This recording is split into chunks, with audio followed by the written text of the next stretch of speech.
Hello दोस्तों, मैं हूं आपका होस्ट और दोस्त कुणाल कुमार। बार बार आता रहूंगा, आपके दिलों में जोश जगाता रहूंगा। तो दोस्तों, आज मैं कोशिश करूंगा, एक्चुअली हमें वीडियो की लेंथ कम से कम 8-10 मिनट की बनानी होती है। तो अगर मेरा एक टॉपिक क्लियर नहीं हुआ इतने में, तो मैं दूसरे टॉपिक को भी इसमें मर्ज करूंगा जी।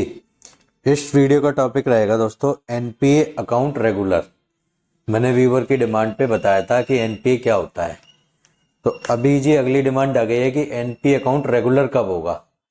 तो एनपी अकाउंट रेगुलर क्या होता है, वो ये पूछना चाह रहे हैं हमारे व्यूअर कि अगर एक बार डिफॉल्टर हो गए हम, या हमारा कोई भी अकाउंट एनपीए हो गया, तो फर्दर उसका क्या मतलब, उसको रेगुलर कैसे करेंगे। इसमें दोस्तों प्रोविजन ये है कि जब कोई भी अकाउंट एनपीए होता है, तो एनपीए क्या होता है, नॉन परफॉर्मिंग एसेट। वो एक तरीके का, आप ये मान लो कि ये पेन है ना, ये दो पार्ट में डिवाइड कर दिया आपने।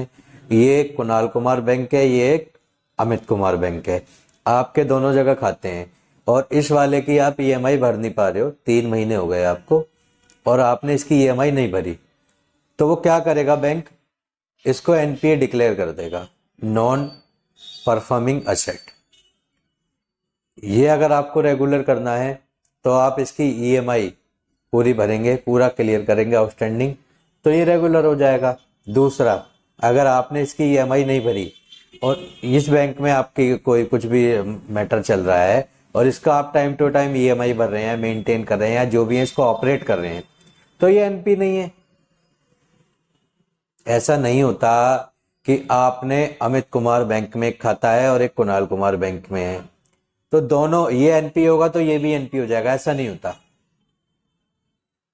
एनपीए एक आपका असेट होता है। बैंक है ना, एक तरीके से उसको ना अपने खाते में ना असेट, जो लोन अकाउंट होता है उसको एज ए असेट काउंट करता है कि ये हमारा असेट है, और ये एनपी हो गया, नॉन परफॉर्मिंग एसेट हो गया।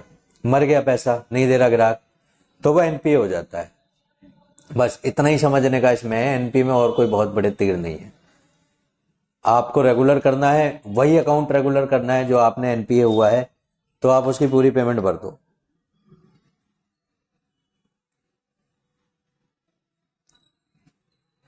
हाँ, इसमें दूसरा टॉपिक दोस्तों हम ये रख देते हैं, एनपीए का तो मैंने बता दिया आपको, क्योंकि एक ज़्यादा लंबी भी वीडियो नहीं खींच सकते हम। एनपीए ने बता दिया।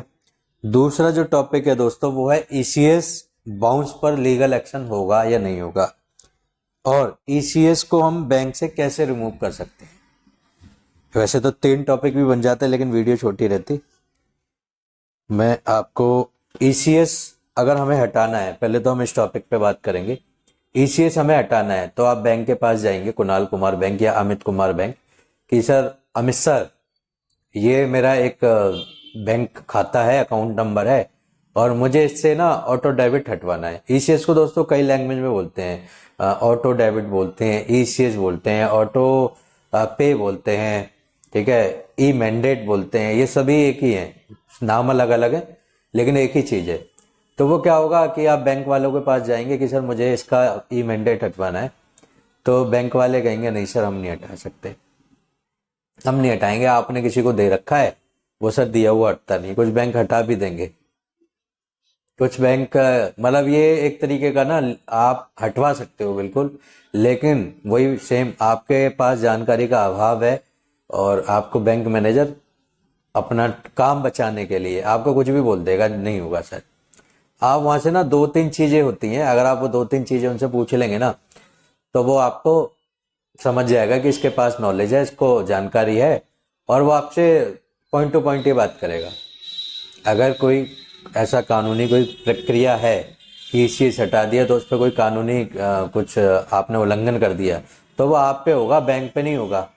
बैंक इजीली आपका हटा देना चाहिए। अगर वो फिर भी नहीं हटा रहा ना, तो आप क्या कर सकते हैं, बैंक का एक सेंट्रलाइज हेल्प डेस्क होता है।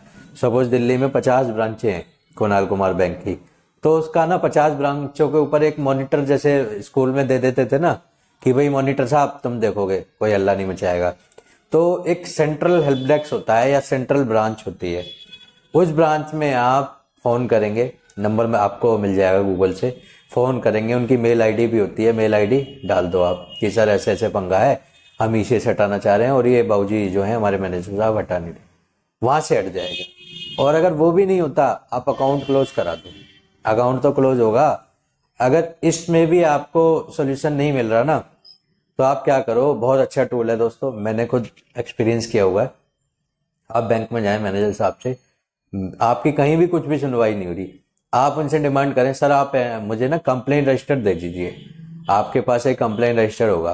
कंप्लेंट रजिस्टर दोस्तों क्या होता है, ग्राहक अपना जो भी कंसर्न होगा उसमें लिख देगा, जी मेरा फलाना, मेरा ठिकाना। वो जो कंप्लेंट रजिस्टर होगा वो आपको बैंक वाला कतई नहीं देगा।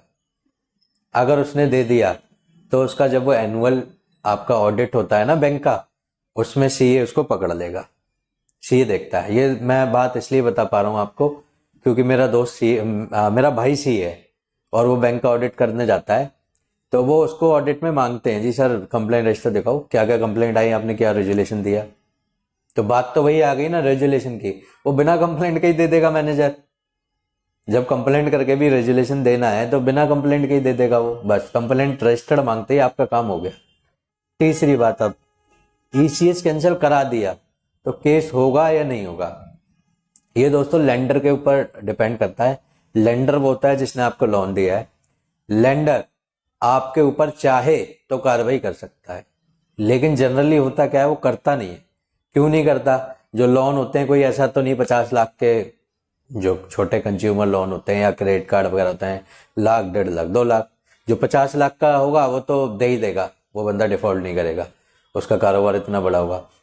तो वो क्या होगा कि आप कैंसिल करा दें, वो अगर करना चाहेगा केस तो 25 कोई सेक्शन होता है उसमें आपके ऊपर केस डाल सकता है, लेकिन वो इसलिए नहीं करता। आप सपोज 10,000 का आपका प्रोडक्ट है, या मैं कह रहा हूँ आपने 25,000 का फोन ले लिया, उसमें आपने 5,000 या 7,000 डाउन पेमेंट दे दी, उसके बाद आपने 2-3 ईएमआई भरती, तो मोटा मोटा अगर 15,000 भी रह गया ना किसी लेंडर का, तो 15,000 रिकवर करने के लिए वो आपको कोर्ट में नहीं ले जाएगा। क्यों नहीं ले जाएगा, क्योंकि वो जो वकील साहब होंगे ना उनकी तरफ से, वो फ्री में नहीं आएंगे। कोई हमारे को जो फ्री में बता देते हैं, ज्ञान दे देते हैं, उनके पास जो वकील साहब जाएंगे ना, वो चार्ज करेंगे कि सर पर विजिट का या पर हियरिंग का मैं 5,000 लूंगा, आपके केस साइन करने का या फिर एक वकालतनामा साइन करने का मैं जी 10,000 लूंगा। तो ये होता है दोस्तों। अगर उन्होंने सपोज, मैं मोटा मोटा बता रहा हूँ, मैं ये नहीं कह रहा कि वो 5,000 या 10,000 लेते हैं, कहीं कोई मेरी बातों का बुरा मान जाए कि जी हम तो लेते हैं 1 लाख और उसने हमें 10,000 का ही रख दिया, या कोई कहता है जी हम तो 1,000 ही लेते हैं, 10,000 बता दिए। तो मैं एक एग्जांपल दे रहा हूँ, उसमें क्या है कि जितना आपसे 15,000 लेना है उतना तो वकील साहब ने साइन करने पर ले लिया कि जी मेरे को, मैं आपकी हियरिंग अटेंड कर लूंगा, तो इसलिए वो नहीं ले जाते। इसलिए आपका डेटा बेचा जाता है रिकवरी एजेंटों को, 2 कौड़ी के एजेंटों को। वो फिर आपसे वही, हाँ सर मैं फर्जी पुलिस बोल रहा हूँ, फर्जी एडवोकेट बोल रहा हूँ, बस ये चलता रहता है। कुछ गाली भी दे देते हैं, कुछ धमका भी देते हैं, कुछ अभी 1 घंटे में कार्रवाई कर रहे थे। कुणाल कुमार भारत कंपनी थी, फोन आया था, हाँ सर पेमेंट नहीं दे रहे। मैंने कहा पेमेंट ले तो ली रिश्तेदारों से, नहीं ली सर, प्रूफ क्या है तुम्हारे पास। मैंने कहा भाई प्रूफ ही प्रूफ है, आजा मेरे पास दिखा देता हूँ। नहीं जी नहीं ली, अभी 1 घंटे में पता लग जाएगा तुझे किससे बात कर रहा है। मैं बहुत बड़ी फन्ने खाऊं, 30 मार खाऊं, जो हेड ऑफ जस्टिस बैठते हैं ना, वो मेरे नीचे ही काम करते हैं, वो उल जो उनके मन में आता है वो बातें कर देते हैं। आशा करता हूँ दोस्तों आपको मेरे द्वारा दी गई जानकारी अच्छी लगी होगी। वीडियो लाइक करें, शेयर करें, अगर आप मेरे चैनल पे नए तो चैनल सब्सक्राइब करें। जय हिंद।